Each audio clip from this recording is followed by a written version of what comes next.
Bismillahirrahmanirrahim. Assalamualaikum warahmatullahi wabarakatuh. Alhamdulillahi rabbil alamin. Wassalatu wassalamu ala asyrafil anbiya'i wal mursalin. Sayyidina Muhammad wa ala alihi wa sahbihi ajma'in. Allahumma salli wa sallim wa barik ala maulana Muhammadin nur al-mudhib lisyan bin nurihi wa ala alihi fi kulli lamhati wa nafasin adada ma wasi'ahu ilmuka amin. Amma ba'du. Alhamdulillah, pertama-tama kita syukur kepada Allah Subhanahu wa taala kerana Allah Subhanahu wa taala masih memberi kita peluang pada hari ini untuk meneruskan pembelajaran PDPR kita pada kali ini dalam tajuk ataupun subjek QQS tahun 2. Ini pada hari ini kita akan teruskan dengan surah yang seterusnya, di mana surah Nuh ayat 21 hingga 25. Di mana pertemuan yang lepas kita telah belajar surah Nuh ayat 13 hingga 20. Jadi pada kali ini punya PDPR kita akan masuk kepada ayat 21 hingga 25. Seperti biasa, pelajar-pelajar boleh keluarkan buku TQS tahun 2 dan buka pada muka surat yang ke-22. Muka surat 22. Jadi, bila pelajar-pelajar dah buka, mari kita teruskan pembelajaran kita. Okey, pertamanya kita pergi tengok kepada dulu struktur surah Nuh ayat 21 hingga 25. Okey. Dalam surah Nuh ayat 21 hingga 25 ini terletak kepada dalam juzuk yang ke-29. Kemudian ayat Nuh 21 hingga 20 ini terletak pada muka surat 571. Jadi pelajar-pelajar boleh rujuk mushaf Al-Quran. Kemudian tema kepada surah ini adalah Qisas. Okey, di mana surah Nuh ayat 13 hingga 20 yang sebelum kita pertemuan sebelum ini, di mana tema surah itu adalah berkaitan dengan akidah. Kali ini adalah tema bagi ayat 21 hingga 20 ini adalah bertemakan Qisas. Okey. Kemudian tajuk untuk surah Nuh ayat 21 hingga 25 ini adalah cukuplah Allah Subhanahu wa taala sebagai penolong kami. Jadi dalam kehidupan kita sebagai orang Islam, yang hanya boleh membantu kita daripada di dunia dan juga di akhirat adalah Allah Subhanahu wa taala. Okey. Kita pergi terus kepada huraian ringkas berkaitan dengan surah Nuh ini. Okey, yang pertama, Allah Subhanahu wa taala adalah sebaik-baik tempat untuk kita mengadu ketika dalam kesusahan dan ketika dalam kesedihan.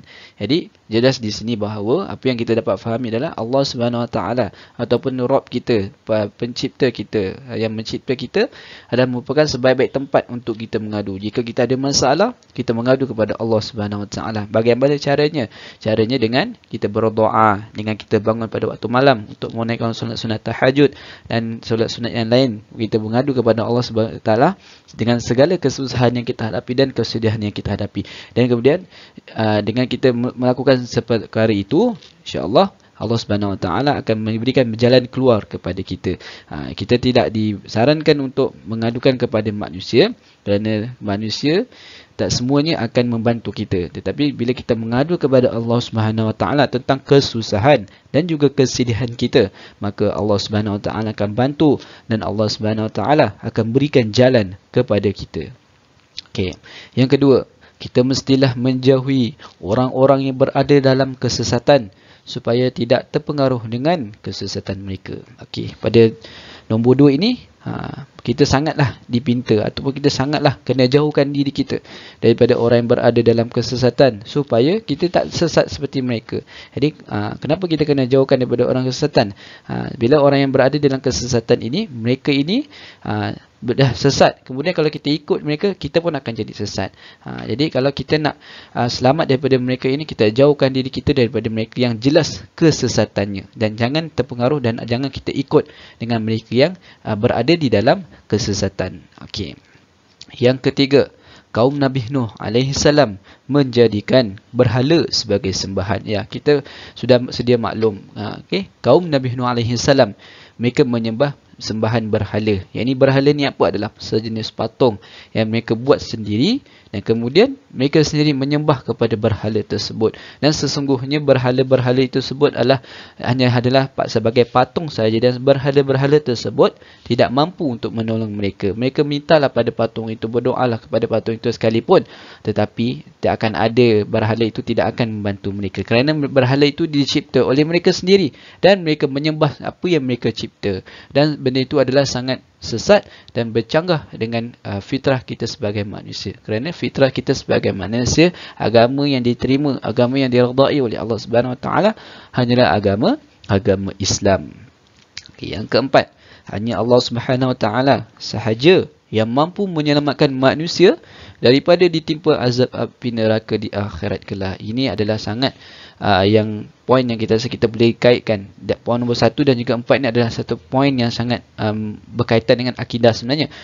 Jadi hanya Allah Subhanahu Wa Taala sahaja yang mampu menyelamatkan kita, yang ini manusia, daripada ditimpa azab api neraka di akhirat. Tak ada siapa yang boleh bantu kita, kawan-kawan kita, okey, ahli keluarga kita pun tak akan mampu untuk selamatkan kita ditimpa azab api neraka kecuali hanya Allah Subhanahu Wa Taala sahaja yang mampu menyelamatkan kita semua daripada ditimpa azab api neraka. Kerana apa?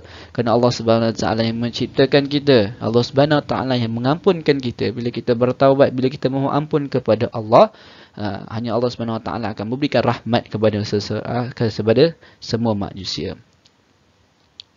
Okey, kita dah baca kepada irahan ringkas. Kemudian kita pergi terus kepada pembacaan surah Nuh ayat 21 hingga 25. Jadi, pelajar-pelajar boleh sama-sama ikut muallim untuk kita baca surah Nuh ayat 21 hingga 25. Sudah bersedia? A'udzu billahi minasy syaithanir rajim. Bismillahirrahmanirrahim. Qala Nuhur Rabbi innahum asawni wattaba'u man lam yazidhu maluhu wa waladuhu illa khasara.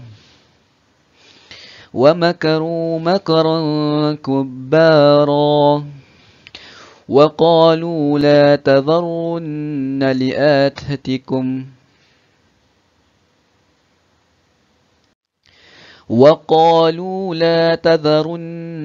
آلِهَتَكُمْ وَلَا تَذَرُنَّ وَدًّا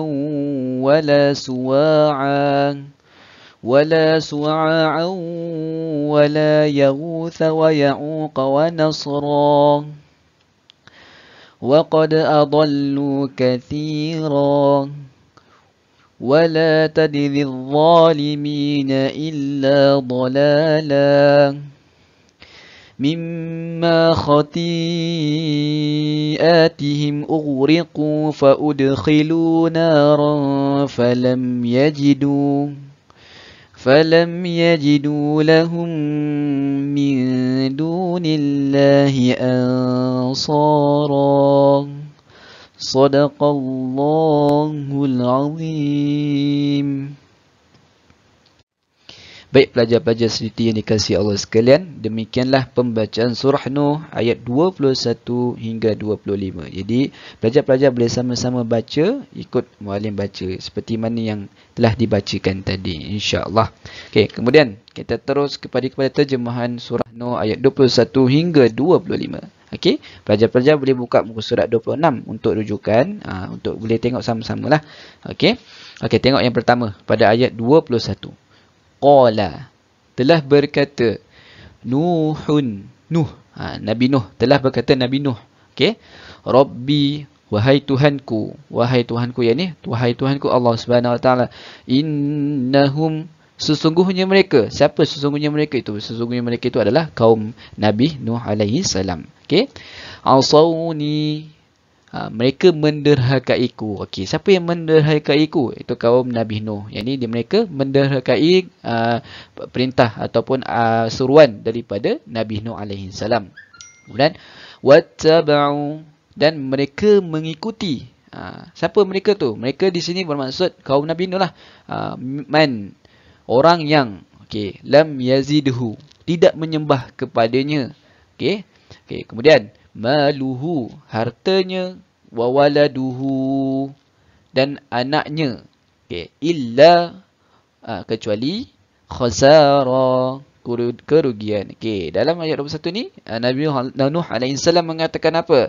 Sesungguhnya mereka, yakni kaum mereka, menderhakai Nabi Nuh AS dan mereka mengikuti orang yang tidak menyembah kepadanya. Maksudnya kaum Nabi Nuh ni dia mengikut orang ataupun dia mengikut puak yang menyembah kepada berhala, tidak mengikut sembahan kepada Nabi Nuh AS, tidak menyembah apa yang Nabi Nuh sembah. Itu dalam perkara ini. Kemudian mereka harta dan anaknya kecuali kerugian.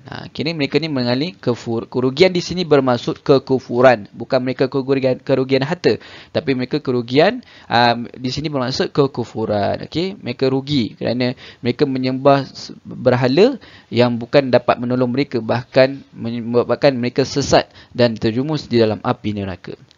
Dalam ayat ke-22, wa makaru, dan mereka menipu, dan kaum Nabi Nuh menipu, makran, dengan tipu daya, kubara, yang besar. Mereka melakukan tipu daya yang besar. Kemudian pada ayat 23, wa qalu, dan mereka berkata, la tadharunna, jangan pernah kamu tinggalkan, alihatakum, Tuhan-Tuhan kamu. Dan wala tadharunna, dan jangan pernah kamu tinggalkan, wadda, yakni berhala. Wala, dan jangan pula suwa'a, berhala yang bernama suwa'.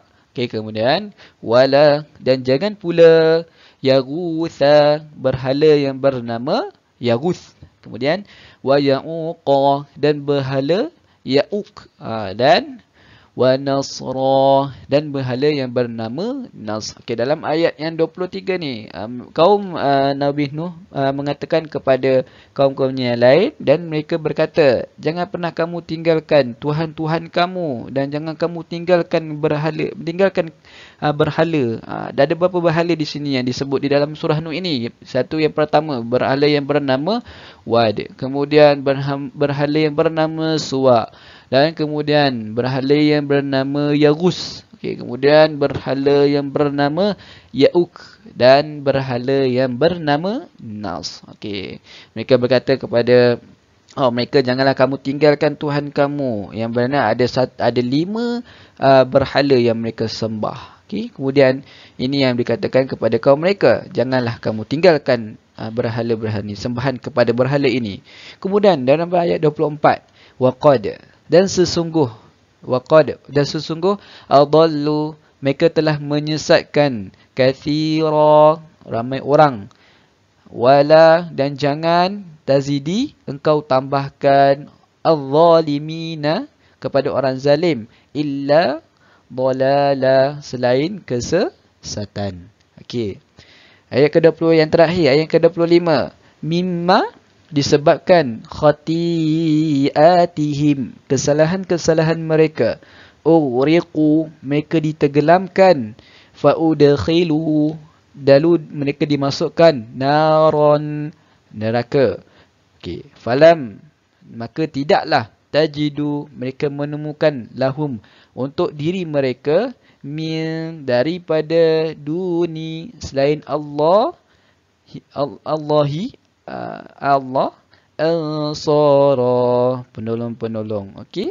Jadi jelas dekat sini kita dapat faham dalam surah Nur ayat 21 menerangkan bahawa mereka kaum Nabi Nuh sangat berkeras ataupun sangat tegar mereka menyembah kepada berhala, dan mereka akhirnya tergolongan dalam golongan orang yang rugi kerana mereka menyembah selain daripada menyembah Allah Subhanahu Wa Taala, iaitu mereka menyembah berhala, yang di mana berhala mereka ni ada banyak, dan bukan hanya satu tapi ada banyak, seperti yang kita sebutkan tadi sebagai contoh, Wad, Suwa, lagi Yaghus, Ya'uq dan sebagainya. Mereka tergolongan dalam golongan yang orang yang rugi, dan mereka disebabkan kesalahan mereka, mereka ditenggelamkan. Dalam kisah Nabi Nuh, kaum-kaum Nabi Nuh ditenggelamkan dengan satu banjir yang besar. menyebabkan akibat kekufuran yang mereka telah lakukan dan ingkarnya mereka kepada Nabi Nuh alaihi salam, menyebabkan mereka dihukum, ditenggelamkan dengan air, lalu mereka dimasukkan ke dalam api neraka selama-lamanya. Dan tidaklah mereka menemukan daripada diri mereka selain daripada Allah sebagai penolong. Maka di sini jelas mereka termasuk dalam orang kufur, orang yang kufur, kemudian mereka tidak menemukan mana-mana Tuhan yang dapat membantu, hanya Allah sahaja yang boleh membantu manusia itu. Okey, baik pelajar-pelajar serta yang dikasihi Allah sekalian. Sampai itu saja PDPR kita untuk kali ini. InsyaAllah kita bertemu untuk PDPR akan datang. Jadi pelajar-pelajar sentiasalah untuk menjaga diri dan sentiasa bersemangat untuk meneruskan pembelajaran insya-Allah. Kita jumpa lagi untuk kelas akan datang. Assalamualaikum warahmatullahi wabarakatuh.